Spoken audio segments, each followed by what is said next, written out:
And I'm hitting broadcast.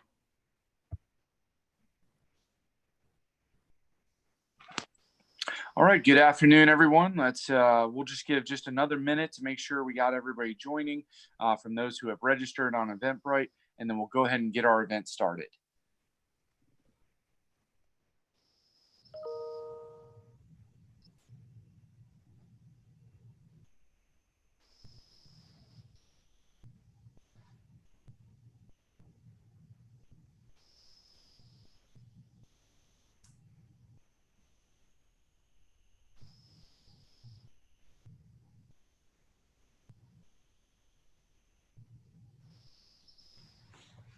All right, hopefully we should have everybody on now. Good afternoon. My name is Luke Shabro. I'm Deputy Director for the Mad Scientist Initiative. Really appreciate everyone joining us today. This event is part of our campaign looking at the weaponization of information. And we're kind of looking at this campaign throughout the summer. And due to COVID-19 and not being able to have physical events, we've moved this to a virtual online campaign, partnered with our good friends at Georgetown University, the Center for Strategic Studies, who we partnered with historically in the past. So what we wanted to do was really explore this theme throughout the summer and this year in 2020, and figure out what is the weaponization of information, how can we identify it, how can we defeat it. All these things have massive implications for the Department of Defense and for the larger US government. So in exploring that, what we've done was a couple weeks ago, we first had Mr. Vincent O'Neill came on to talk about information disruption industry. And that was a great event for us to kind of kick things off and get started. And then last week, we were honored to have Pete Singer and August Cole, who were talking about their new book, Burn In, a novel of the real robotic revolution. And they also talked about fictionalized intelligence and the weaponization of social media and all those things that really affect the day-to-day that we deal with.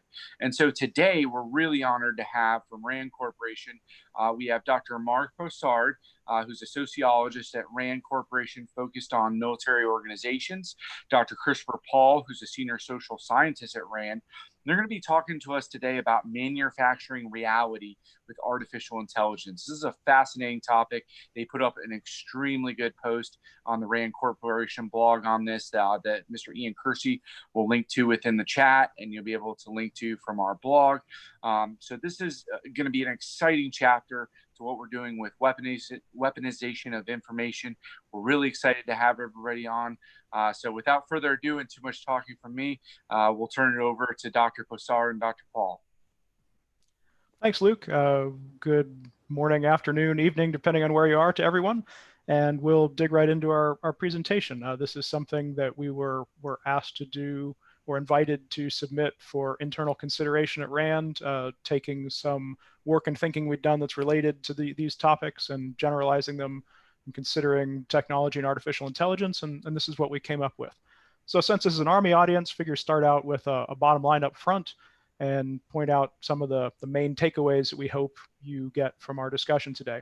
So first, humans have lots of vulnerabilities, and it's relatively easy to get people to change their recollection or their expectations in sometimes kind of unreasonable ways by manipulating their environment and the information they receive and how it's presented. And second, bad actors, hucksters, shysters, deceivers, tricksters have exploited these foibles throughout time. But third, new technology makes that easier, and emerging technology is going to make that easier still. And then we'll conclude with some preliminary ideas. There's still a lot more work to be done in this area to think about how to help make us more resilient or just protect us in this emerging technology. So to kind of piggyback off of Chris's point, I think a crux of this write-up that we did was this idea that we all have human foibles. They're nothing new. In fact, if you go back to the 1920s, you'll find old literature on what they call the Thomas theorem, that if humans believe something's real, that can sometimes lead to them acting as if it's real in terms of its consequences. And the common day kind of concept of this is really this idea of gaslighting. So you can really change someone's perspective of the world to get them to behave in a certain way that they may not otherwise have behaved in otherwise. And I think the key here is that bad actors have started to operationalize this kind of gaslighting. So the examples that we draw on is the Soviet military developed reflexive control theory back in the 1960s, which in fact underpins much of the information efforts that you see today. And the idea of reflexive control theory is that you can change situational features to get people to make decisions that might be suboptimal for them, but they don't necessarily know it's suboptimal. Another example is the East German Stasi. So they developed and institutionalized gaslighting in a program that they called decomposition to psychologically destroy the lives of their targets. And so they'd collect massive amounts of information and they'd break into people's homes and rearrange their furniture, send compromising photos to loved ones to, in essence, destroy the various domains of one's life. And this was, I think, one thing that we want to kind of emphasize here is that this was a very time-intensive and costly effort. And the internet has actually made these same types of efforts very cheap and easy to do. Hey, Mark, I'm still seeing slide 2, and I don't know about everybody else, but if there's been slide advancing, it hasn't been happening. Oh, can you see it now? Negative. Let me stop share for a second. Stop it and start it. That is often the way to fix these technological foibles. Can you see it now? I can see that you're starting sharing, but it's still not showing. We may have to switch over to you or the Mad Scientist Initiative if something's happening with my internet connection. Okay, I'm gonna jump on it. Okay.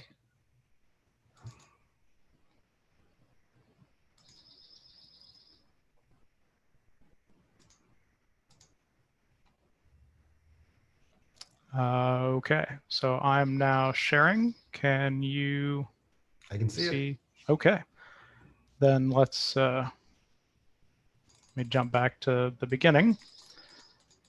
So this is Chris, the last. Are we able to make that full screen? I know some of us are seeing. If I don't know if you can make it presentation view. Sure. There we go. Is that perfect? Yes. All right. We're on the bluff slide there. All right. Yes. So the singularity is near, and the computers are fighting us. That's right. Well, but we've overcome them this time. So here is one of the slides that Mark spoke to with this great image from Gaslight. And here is the other one he spoke to, talking about the Stasi and the decomposition. And now I'm going to follow up on that by talking a bit about some of the other vulnerabilities that we as humans face.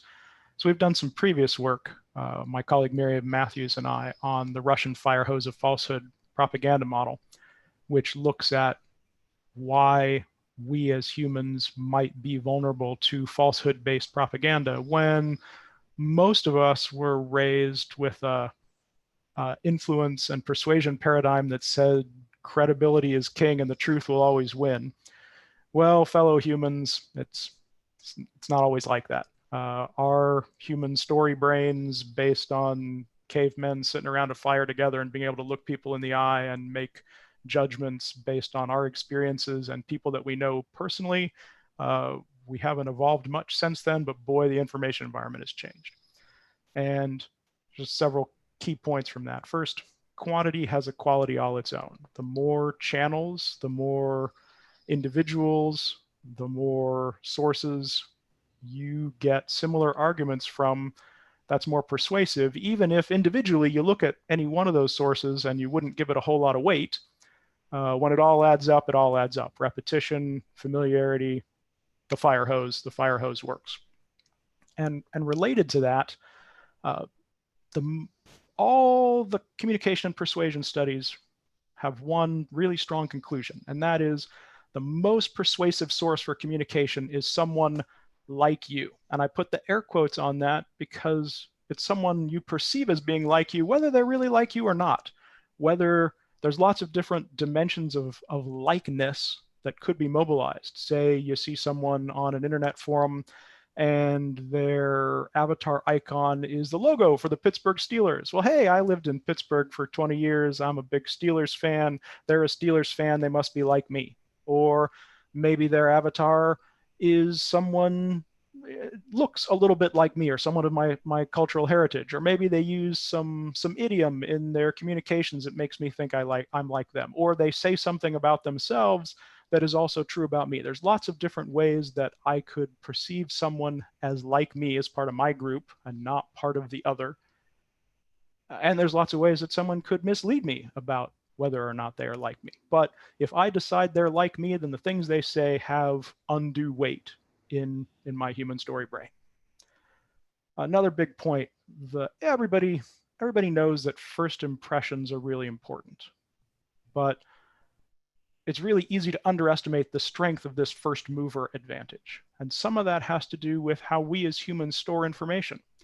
When I am presented with a factoid, and that's the word I'll use for something that is presented as fact, but may or may not be, I make a snap adjudication. I say, I accept that factoid. And then I don't take that factoid and go to my mental Rolodex or filing cabinet and open up a drawer and store it carefully on a single card. I kind of build it into my worldview. So if someone comes along later and tells me that that factoid is false, they're not asking me to do the mental equivalent of go to a filing cabinet, find a single card and destroy it. They're attacking my worldview. And it's not impossible, but that's a much higher bar. So being first really is hugely important. And boy, it's a lot easier to be first with something when you made it up. So falsehoods kind of have an advantage as first movers. And then we as humans are poor at discerning truth from falsehood. When we really try, we can be not bad at it, but most of the time we're kind of cognitively lazy. What Daniel Kahneman describes as thinking fast and thinking slow. Most of the time we're thinking fast. We're using shortcuts, we're using peripheral cues. We're just not fully engaging our brain. I'll give you an example of peripheral cues. Imagine you're on the internet browsing videos, you see a video that has a running footer at the bottom of the screen that's scrolling information. There's a logo up in one corner that says news of some kind. There's a sound stage, there's an attractive, well-spoken anchor person. You see that, your brain says news. And provided that that well-spoken anchor person doesn't say something that's totally contradictory to your existing beliefs, you're probably going to accord it a certain level of credibility, whether you should or not. Oh, I have the slides now, so I can't just wait for Mark to advance them. That was backwards. So the internet further capitalizes on these human vulnerabilities in ways that I've kind of already hinted at. Hey, on the internet, you don't have to be who you say you are. Just because somebody has the Steelers logo as their avatar does not mean that they are actually a Steelers fan. Just because someone says they are a US citizen living in Detroit doesn't mean that they aren't in fact a Russian citizen living in the suburbs of St. Petersburg. And the internet makes it easier to have lots of fake people. Just because there's one person sitting in a basement somewhere doesn't mean they can't be pretending to be dozens of people. And gee, on the internet, you can say whatever you want, whether or not it is true. And we don't have that sitting around the campfire ability to look someone on the internet in the eye and make what limited ability to discern truth we have effective. And gee, yeah, you can be anywhere at any time, up in the middle of the night, talking to someone somewhere else on a host of different channels with a host of different personas. So the internet has made it even easier for the long tradition of hucksters and shysters to find and prey on further victims. Consider, for example, the continued propagation of various forms of Nigerian prince banking scams, and how to this day there are still unfortunates who aren't aware that that's a scam and continue to email their banking information. I think the ease by which all of the things that Chris talked about is really what one of the things that the internet provides. So the internet, in essence, has reduced the transaction costs to exploit others. It is easy to spot targets and assess these targets. It's easy to collect data on them, plan operations, and execute. In the past, if you look at the attempts by state apparatuses to actually do this, it took a tremendous amount of time and effort and resources. The internet has basically flattened that. In essence, it's scaled gaslighting. Gaslighting's for anyone. Anyone can be an internet troll today. And so what we've done here is we've kind of sketched out some new emerging technologies that one could potentially use to easily basically conduct the similar types of operations that we've seen in the past today via the internet. And three of those are the use of inauthentic but realistic looking personas, using artificial intelligence for scale and experimentation on potential targets, and then generative adversarial networks and natural language processing. We go to the next slide. Artificial intelligence, I think, is perhaps the area that is this like amorphous term, but it really does have implications depending on how you look at it. Each of us are creating millions and millions of data points each day. And those data points are being used to sell us stuff. But a bad actor can easily use those same types of means for other types of ends. And we argue that artificial intelligence has become increasingly easy for bad actors to leverage.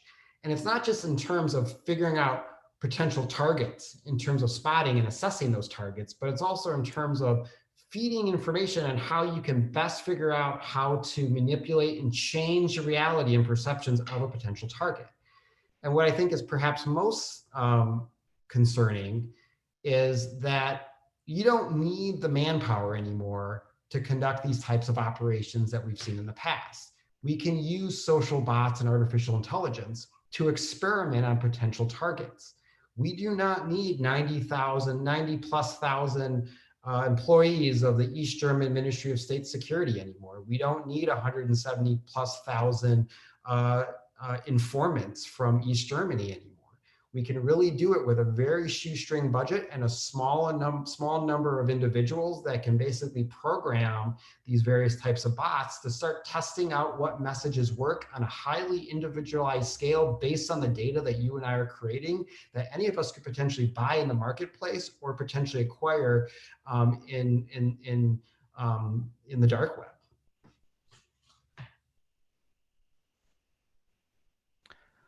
So thinking a bit more about this technology, and I apologize because I'm not an AI specialist, but my understanding about how generative adversarial networks work is it's pitting two neural networks against each other and letting them play an iterative game. So one of the neural networks is the generator and the other is discriminator. And the generator gets some training data and says, okay, I'm going to make a bunch of content that looks like this training content. And the discriminator gets the same or similar training data and says, okay, I'm going to learn what's real and what's fake. And then they keep trying. They learn against each other over and over and over and over again. And it doesn't ultimately matter who wins. They both get better and better at learning to make something that is hard to detect versus learning to detect something.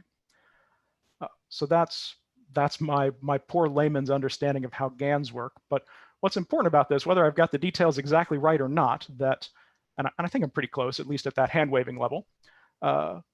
Imagine that you take this same kind of logic of experimenting, trying out, making something fake and or persuasive, and then instead of playing against another neural network, playing against real people.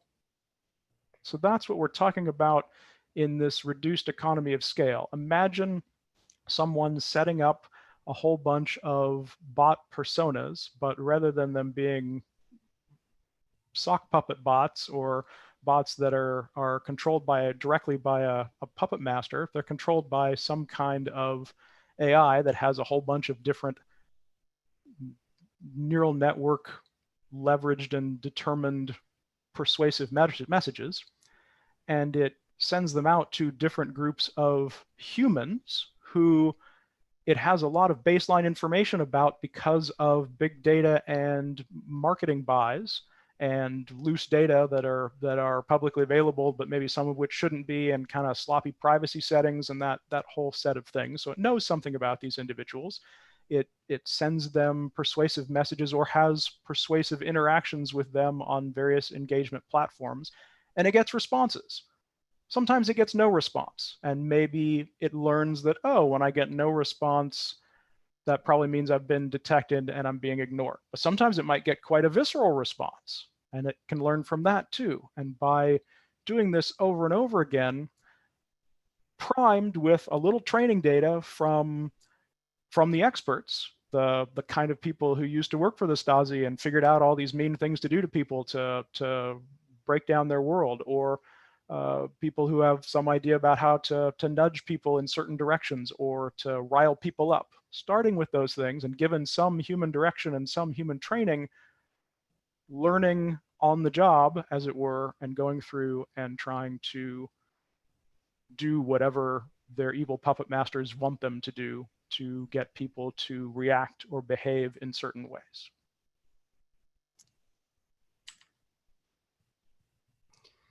And Chris and I, when we wrote this up, we started really thinking through the implications of how cheap it is to do the things that, for example, Chris just talked about.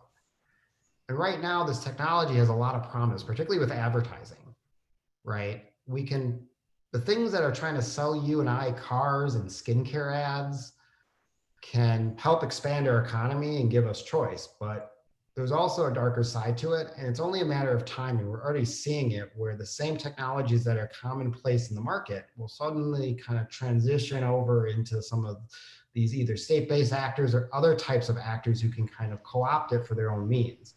The one thing that we argue is that defending against these scalable types of manipulations is pretty tricky in today's social media environment. We do have First Amendment rights. We have the right of freedom of speech, and it's pretty difficult right now to determine who actually is or is not a real person that is exercising that right. And we started to sketch out some defensive strategies. This is not the gospel of how we solve this problem, but it kind of gives us some initial starting points of where there might be options available from a policy perspective to address this. These range from looking at our current tax code for how we tax social media companies. One area that I'm particularly interested in is looking at reporting requirements for the Securities and Exchange Commission.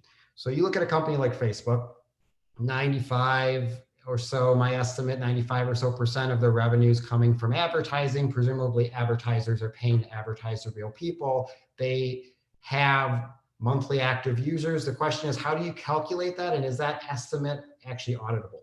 And I know in the past, the SEC has looked at trying to standardize the reporting in their quarterly and yearly reporting for these publicly traded companies. Another issue that's come up more recently is Section 230 of the 1996 Communications Decency Act, and the idea of expanding civil liability for social media companies for what users are posting. I mean, in the end of the day, I think one big issue is identity verification. If you go on Airbnb, it will require you to upload a ID, like a state ID of sorts. And the question is, how do we kind of incentivize companies to ensure that people who are posting content are who they claim to be? Because this issue is only potentially going to get worse, because it's easy to do, it's cost effective. And going back to Chris's original point about this fire hose of falsehood, how do we start trying to reduce the amount of falsehoods coming out of this hose? That's all I have on my end. I don't know if Chris has any other things to add about the implications.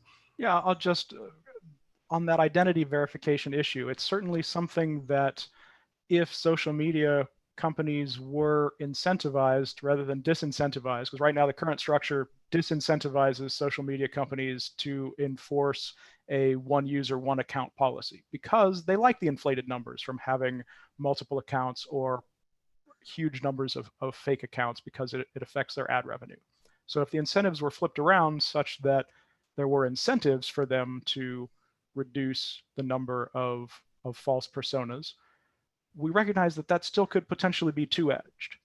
Here in our robust and reasonably healthy democracy, having one user, one account, and verified identities is a good thing.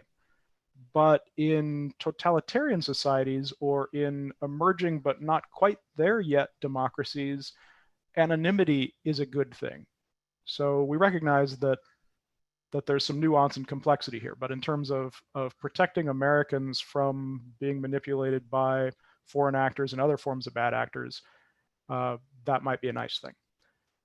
So I think that's the end of our formal remarks. So I think now I'll stop sharing and hand things back over to Luke for moderated questions. All right, fantastic. I mean, this has been a great presentation. You can tell in the chat, a lot of people have a lot of questions and comments. So we've got some questions coming in. So let me go ahead and get started with the first question. So we have, and we're going to answer these questions through the Q&A function. So if you have a question and you've asked it in the chat, but you haven't put in the Q&A function, make sure you please put it in there. I am going to first go with, because I like earning brownie points, I'm going to go with my boss, Director Lee Grubbs. Had a question about with speed and quantity being stacked against our decision-making processes, or the OODA loop as well. How do we improve cognitive thinking and use human-machine teaming to mitigate that? Yeah, that's an interesting question, and so the human-machine teaming is certainly something that could help, because the human side of it, there are just limits. Coming back to Daniel Kahneman and thinking fast and thinking slow, we as humans can only think slow and carefully and thoughtfully so much of the time. And that's exacerbated by a data flood kind of environment where we're constantly bombarded with input. So the limits of what the humans can do by themselves are concerning. What about a little help? There are lots of different imaginable flavors of human-machine teaming. One of the things that I'd like to see is more work to bring those kinds of capabilities in on the social media platform side. Wouldn't it be great if, when some piece of news was deemed as questionable, there was some kind of marking that indicated that that was questionable, and that if you wanted to share it on, you could, not interfering with your First Amendment rights, but that you'd have to positively confirm that something would pop up and say, multiple fact-checking sources have found this piece of information to be questionable. Do you still wish to share it with your friend, network, whatever? And you have to positively click, yes, I do. I want to propagate baloney. Fine, that's your right. Go ahead. But some kind of help, something to kick you into thinking slow for a minute, make you stop and think, oh, I didn't realize. It seemed consistent with my worldview. It looked like it was probably an actual news story, but you're telling me that multiple fact check sources have disputed this? Well, maybe I want to look into it a little more. Maybe I want to think about it. Or maybe I'm not feeling like being thoughtful and I just want to send it on. So that's kind of a basic could do now human-machine teaming, but there's certainly more possibility there. Mark, you have any thoughts on that? Reddit's an interesting example, because Reddit has these communities where they really have bottom-up kind of monitoring, where they have volunteer users who are kind of monitoring the various types of forums, but they also have bots that will flag information that is either not relevant or is inflammatory. And I think when you start looking at how you develop these kinds of systems where you do have dedicated individuals who are, in some degree, are creating a hierarchy that can kind of sift through this stuff, but they're also relying on machines as well, I think that might be a potential useful area to explore. But again, I think it comes, the question is, how much of a command control based kind of approach do you want? How much of it is a bottom up approach? And I think you look at things like Wikipedia, but also Reddit, where you have machines and people working together to kind of clean up these information spaces. There might be some interesting kind of case studies there that one could draw from. Okay, as a Reddit junkie, I will go ahead and endorse that idea. But the another question we have from Dr. Avramov, I apologize if I butchered that, from UT Austin. The question was, you've talked previously before, Dr. Posard, about reflexive control theory. What are some examples, as we talked about the subject today, and then we kind of see in information warfare in real life, what are some maybe examples that you've seen as related to what we're talking about today? So that's a really great question, because it's a really rich, solid theory building, kind of theory construction, right? If you look at it, actually a colleague of mine who's an economist at Rand who actually went through the mathematics of it, and there's interesting parallels to how we kind of interpret it versus game theory. I want to be very clear. I don't think reflexive control theory, the mathematics and the theoretical program itself, is directly informing these kinds of efforts, where there's a bunch of equations that the Russians or whoever else are calculating out. This is what kind of campaign we're going to run today versus tomorrow. But I do think the underlying kind of theory is driving kind of the approach. Now, how do I kind of know this? Because one of the authors you mentioned, I actually emailed him last year before he passed away, and I asked him straight out, do you think the Russians are using your theoretical research program? And he confirmed that in his belief, this is what he believes that they're doing it. So my suspicion is that the spirit of the program, the overarching kind of big picture theorems are driving it, but I don't think the actual specific mechanics of it in terms of the calculations are necessarily kind of informing today's kind of information efforts, particularly those online. Hey, but Mark, you have that example, right? Was it the storming the courthouse example? I don't recall.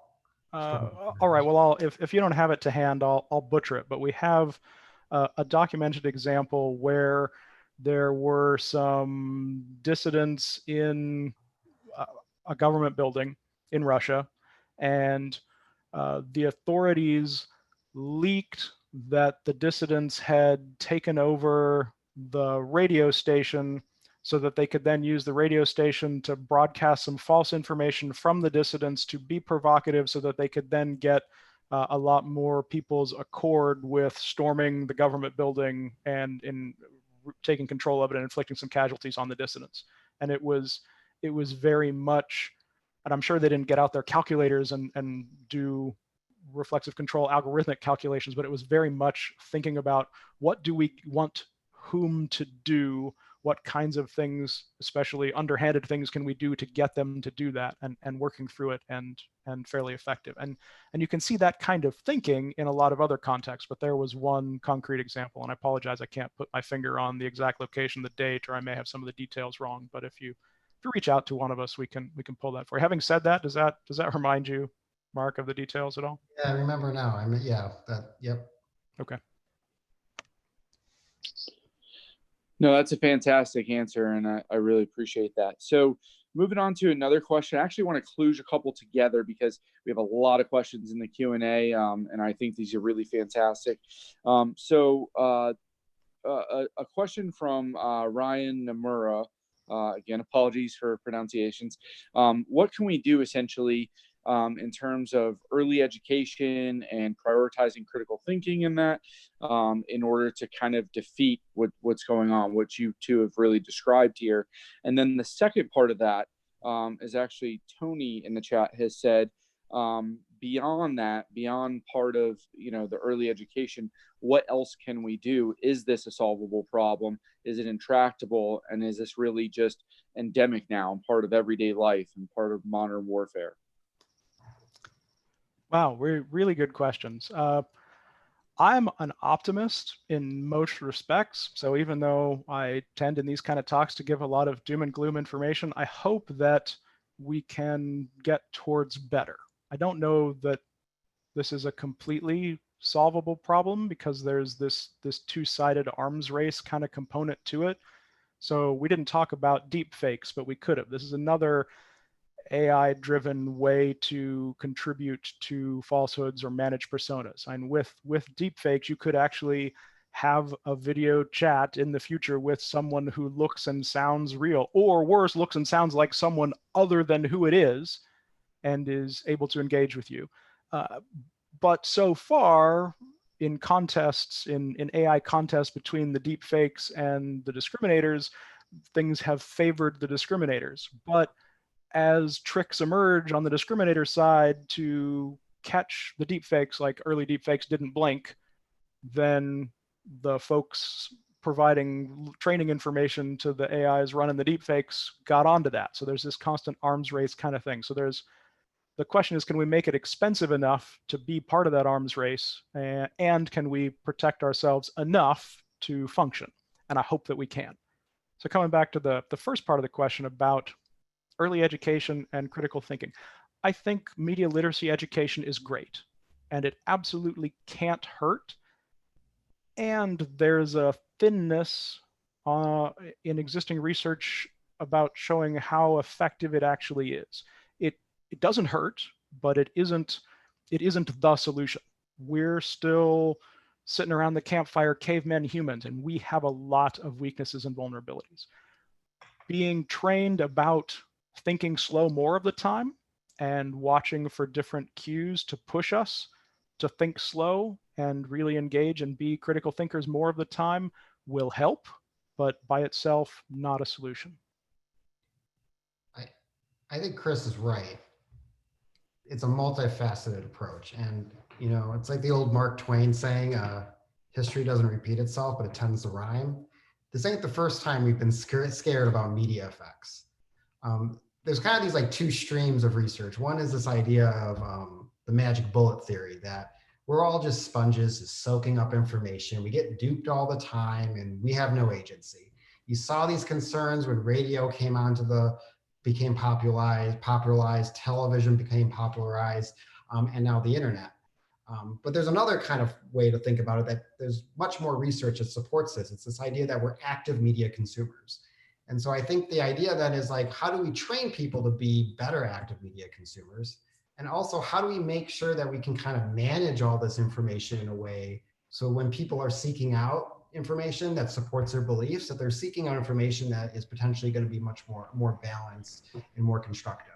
And I think there's a lot of technology that's being developed that can help that, but it's not going to be a silver bullet where one thing is going to magically like solve this problem. I think it's like anything else, we're evolving, and there'll be lots of different technologies that either can deprioritize content that might be potentially harmful, flagging content that people might be consuming that might contain a certain threshold of falsehoods, but then finally also the media literacy component. So as Chris was just saying, it's a multifaceted approach, and I think figuring out how all those pieces go together is the big challenge that we have right now. I think that's a really interesting input in terms of how do we think about that. I want to put together a few. Again, we have great questions, and I want to kind of put some together from Jason Thomas and Dr. Abmarov again. And I'm going to kind of spin it into a multi-part question here. What do we do in terms of if we use AI, if we use these bots that we're thinking about in terms of defense against this? What do we do when these data sets are corrupted, or if they're purposefully manipulated, or if there's a purposeful bias in place in there? And then I think that kind of relates, segues into one of Dr. Abramov's questions, which is what offline measures can we take in terms of not just using the machine, but what can we do for humans? I know we've talked already about those early education sets and prioritizations, but what can we do in terms of cognitively? I mean, I would just say I think narratives are really important. And this is something I know that we kind of figured out when the Soviets had their active measures programs in the 70s and 80s, is that trying to just counter one piece of information and play whack-a-mole doesn't really work very well. It's really a systems level approach. So unit of analysis is really kind of the system. And so one thing that they discovered in the 80s, at least, was calling out the larger effort, not the specific kind of piece of information. That's not as great. It's just playing whack-a-mole. And I do think a systems level approach is really going to probably be our best bet. And that goes back to our original kind of, the last set of questions was that there's lots of different multifaceted approaches to dealing with this. The question is putting it all together. And I do, looking at the Russians, the Chinese, whatever adversary that we're focused on that might potentially be involved in these types of efforts in the US or in our allies abroad, understanding why they're doing it and being able to communicate what's going on, besides just that this is a false piece of information, but tying that to a larger strategic objective and making sure you communicate that so people understand like the bigger picture here. A couple thoughts. So the first part of the question about what happens when the foundational data are corrupted.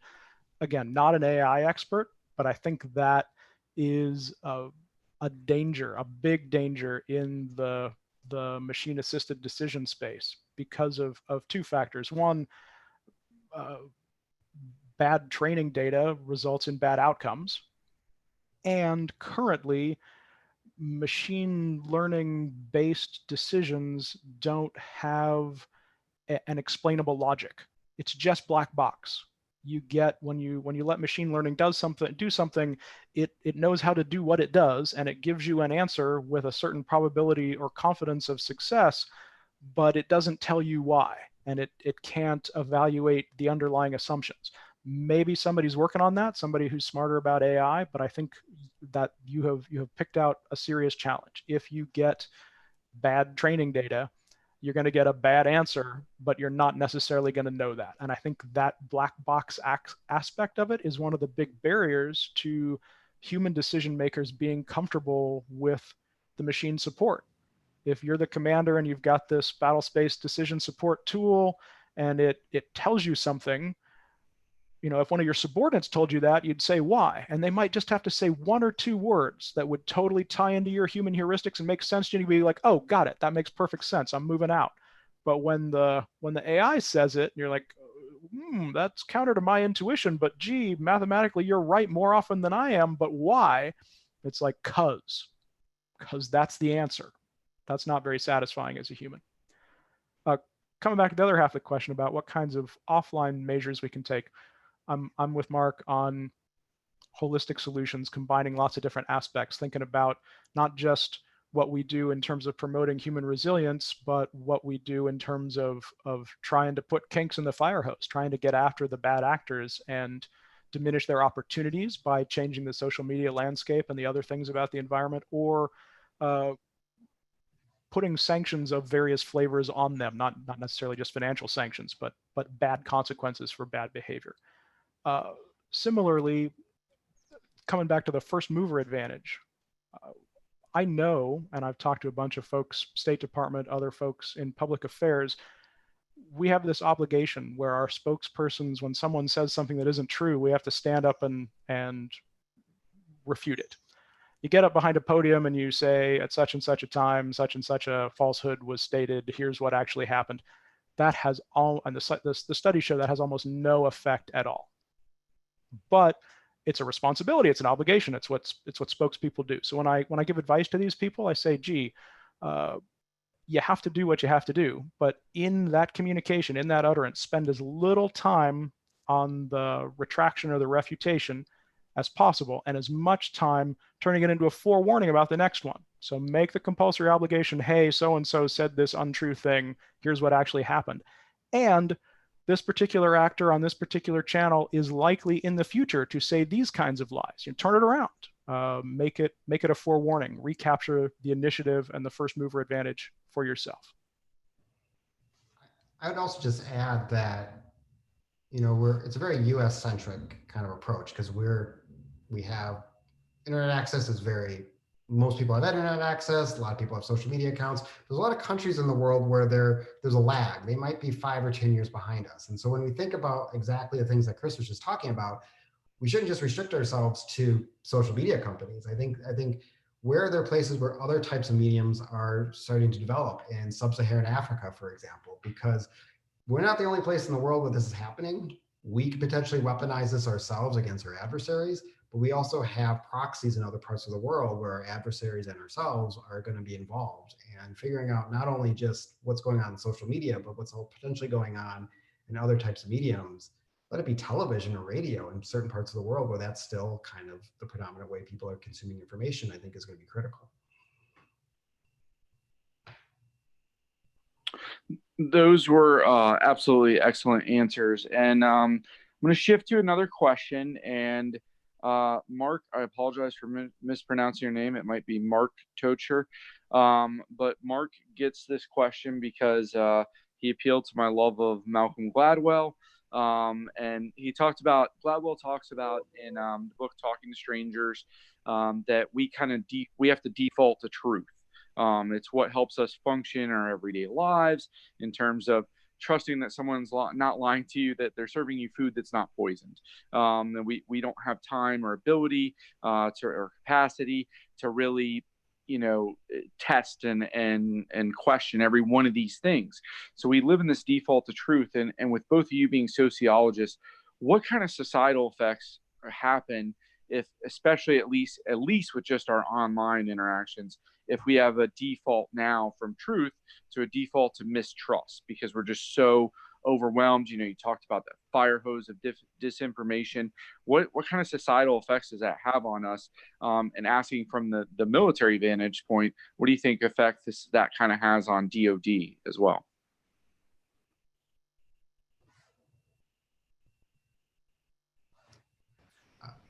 Chris, do you want to go or do you want me to go first? No, I can start. Yeah, that's exactly one of the things that Russia wants, is to, and that's the slogan of RT, right? Question more. Russia, one of their many objectives, but one of the ones that's easier to discern, is a war on information. They have propagandized their own domestic audience for so long that Russians don't believe media sources, especially state-run media sources. And that's a real barrier to effective influence inside of Russia. They want that for the rest of the world.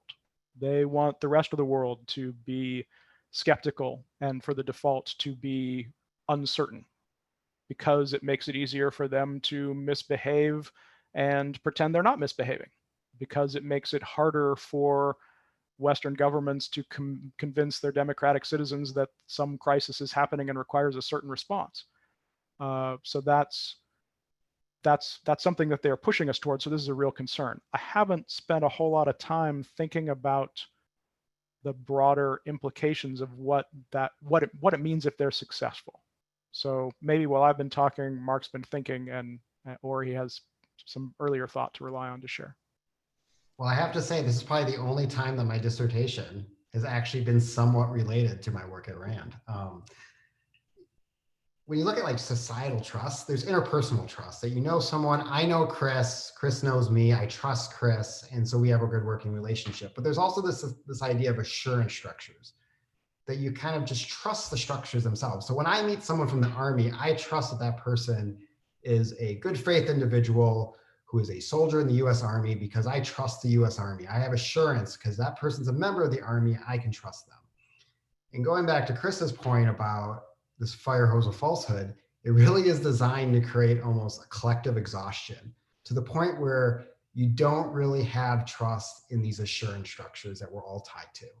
You don't have trust in the news media, the government, the presidency, DOD, or at a minimum, even if you maybe don't know if you trust them or distrust them, there's just this exhaustion where it's not worth it anymore to take the mental calculation to figure out truth from fact or truth from falsehood.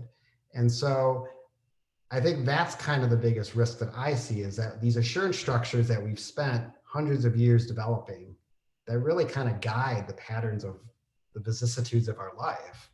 What happens when we're so exhausted and we're so distrustful that they slowly erode? And I think that's going to be a concern. And that's a concern for DoD. It's a concern for our personnel inside of DoD, because command and control is built on trust in this assurance structure. It's also a concern when we look at our partner countries and ensuring that we have that level of institutional trust, and that the individuals in these institutions can trust that these institutions are going to function correctly. And I think that's kind of the biggest risk from my perspective. I think that's excellent in terms of really helps us think about assurance structures as something that we have to think about even within mad scientists. I think you make such a good point there, Dr. Posard, on terms of command and control, and that's such a huge part of what we think about and how you trust those things. And it's not necessarily just human trust either. It's this idea of trusting kind of what we talked about before in terms of data sets and what does that mean, because you have to trust the training data that is actually training the AI machine learning. And then you have to trust the input and the feedback and everything else. So there's a lot of trust that comes into play there. And that was an excellent answer. I do apologize. We have probably at least 10 questions that might not get answered at this time, but that just shows the level of interest that's been here. And we'll make sure we have some follow on. So last question before we kind of close everything out. I'm going to combine two, but I thought these are really excellent questions as it relates to realism in terms of what we have to deal with in our everyday lives. So Corey Phillips asks, is there an easy to understand kind of resource out there that we can pass to kind of family and friends on how to identify these things? So they might not be necessarily in this subject matter expertise, and maybe they're not going to Rand Corporation and the Mad Scientist blog that often, although all your family should subscribe to the Mad Scientist blog. But if they're not, is there easy to understand resources out there? And then as a follow-on, Andrew Arts asked a great question about how can we help service members and families in terms of helping protect them, because we've talked a lot about mad scientists, about personalized warfare in the future, and we know for a fact that it's already happening in terms of dependents and military associations being targeted, but it's only going to be stepped up in the next level of personalized warfare. So any possible point to resources on either of those? Yeah, those are great questions, and I think we definitely need to do more to protect families. I think that's gotta become a segment in whatever pre-deployment advice or training families get. That, hey, there are these new kinds of vulnerabilities in the world. There are these new things that can happen, and here's who to call if you think it's happening to you. So that rather than you panicking and you conveying that panic to your soldier forward, that there's someone CONUS that you can reach out to and say, hey, I got this message. It looks real. I'm freaking out. How do we verify it so that I know whether I need to do something, or I know what's really happening, and to put some structures in place. And I think that's certainly doable. But having some good videos, some good training modules, some showing what's possible, to get people just aware of the possibility that, hey, just because you get an email saying that your bank account is overdrawn doesn't necessarily mean that it's so. Just because you get someone forwards you or posts on Facebook some kind of news report that suggests heavy casualties in your wife or husband's unit forward doesn't necessarily mean that it's so.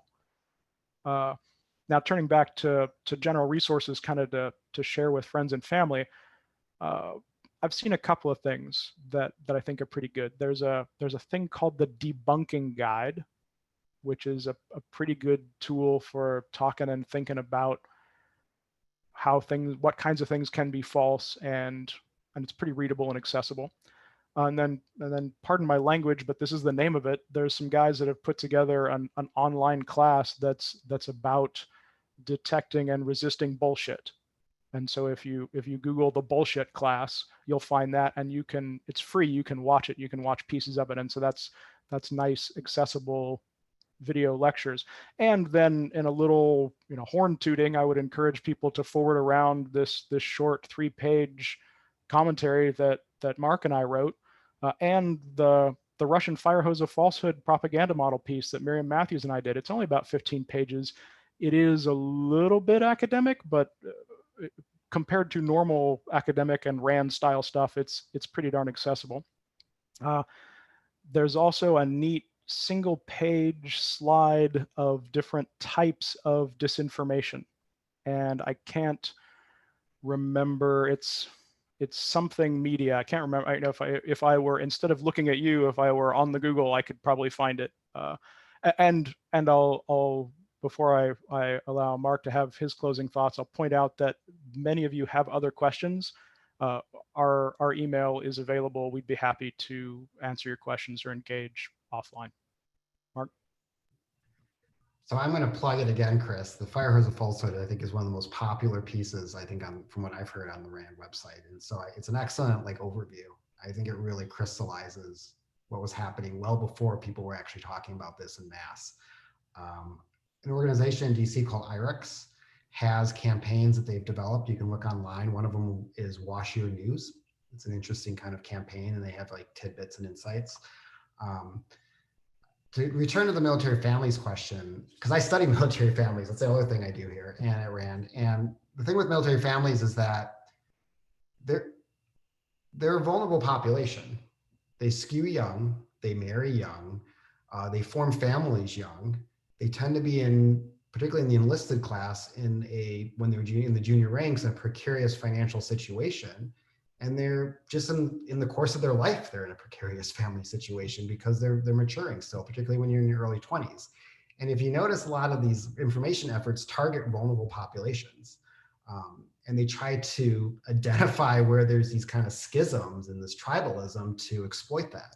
And so when you look at military families, it's a very unique subset that faces very unique types of vulnerabilities, and they are ripe for exploitation. And I think that we need to protect our service members and our soldiers, but we also have to protect the spouses and the children, because there's a lot of opportunities to exploit an already vulnerable population that is trying to navigate life and navigate this unique, greedy institution that is the United States Army. And I think that, as Chris said, there needs to be more kind of concerted effort to figure out how to defend the service members, but also the families. Thank you both for the excellent questions. And don't worry, we will be collecting those resources from you, because I'm sure we're going to want to post it on Mad Scientist as people are going to ask. Really, really want to thank you both. What an excellent job, and really appreciate you coming on. The presentation was great. The chat was great. I really think that the Q&A just helped so much. This has been some fantastic discourse, exactly what we've been looking for with the weaponization information. Do you want to tell everybody where they can follow your work at? I don't know if you guys are on Twitter, or if you just want to put out your emails or anything like that. Yeah, so I'm not on social media for reasons that I'd be happy to discuss offline, but it's C Paul, my first initial and my last name rammed together, at rand.org, O-R-G, because we're a nonprofit. And to find my stuff, if you just Google Christopher Paul Rand, all three words, you'll get right to me. If you use just Chris Paul, you'll get that basketball player guy. If you do Rand Paul, you'll get someone entirely different. But Christopher Paul Rand, those three words go to me. Similarly, you can email me at mposard@rand.org. I'm on the RAND website. So if you just Google my name, M-A-R-E-K, Posard, RAND, you'll probably find it. And I'm on Twitter, but very few people follow me because I don't really have a whole lot to say. So it's not super eventful, but it's M as in Nathan, Posard is my handle. So you can be one of the probably like 50 people who follow me. Those will be the best follows. I really appreciate, again, both of you. What we want to do is encourage everybody to make sure that you're continuing to follow along with our weaponization information campaign. The two presentations that I discussed previously, we actually had the videos of those online. So if you go to our APAN, or All Partners Access Network site, which is available via the blog. So it's madsciblog.tradoc.army.mil. Ian Kersey will go ahead and put it in the chat, but that's really our great touch point where you can find out about all the events we're doing. If you subscribe to the blog, you get future reads twice a week. They're usually 1,000-ish words, so quick reads for you. And we're actually going to be having, it's already started, our information, our vignettes for the weaponization and information. So what does that look like in the future as we deal in this future operational environment with all these different challenges? So again, check out the blog. You can follow us on @ArmyMadSci on Twitter, and make sure you subscribe to the blog. So thank you again for everyone. We are having a culminating event in 21 July with, again, Georgetown University and the Center for Strategic Studies. But we will be having more online events leading up to that, and we'll be sure to publicize those. So again, follow us on Twitter, subscribe to the blog, and you'll know all about it. Dr. Posard, Dr. Paul, thank you so much again for coming on, and we want to thank everybody for being here. Yeah, happy to. Thanks very much. Great questions, great discussion. Glad to be a part of it. Thanks so much.